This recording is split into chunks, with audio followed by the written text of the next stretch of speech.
Yanga na Simba ziko juu ya bodi ya ligi. Kwa hiyo naamini sehemu ambayo baadaye ziko juu, ziko chini. Ziko juu. Ziko juu. Nielewe vizuri. Nielewe vizuri, nimesema ziko juu. Naelewa maana ya juu na chini. Ziko juu. Kwa hiyo baadaye naamini haki zao zitakuwa zinapatikana CAS, FIFA, CAF, Yanga na Simba.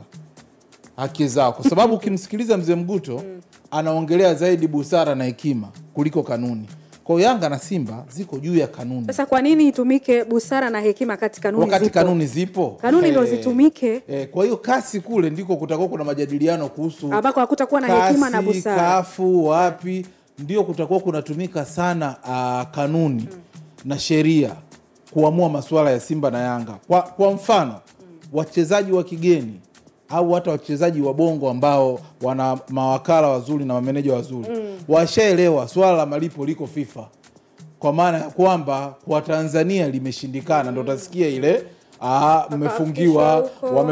wamefungiwa kwa sababu wanajua kwamba wanaweza wakaenda bodi ya ligi au TFF na bado wakazungushwa. Kwa hiyo ile ndio imekuwa shortcut ya wao kupata haki zao. Na kwa sababu hao watu wako juu. Simba na Yanga ni madude makubwa mno ambayo yenyewe sasa hivi ataanza kuamini kwamba ili kanuni na sheria za mpira wetu zifuatwe, inabidi tuende kwa wazungu Uswizi.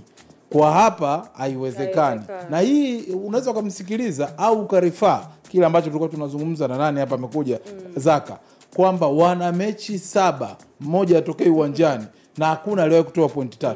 Na hili ambalo nilikuwa narudia ni lile ambalo nilikuwa nakwambia, Yanga inaweza ikapangwa mechi na Simba, hii ya raundi ya pili ikapangwa tena.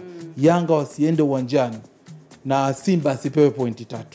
Kwa sababu ni madude ambayo yameshindikana.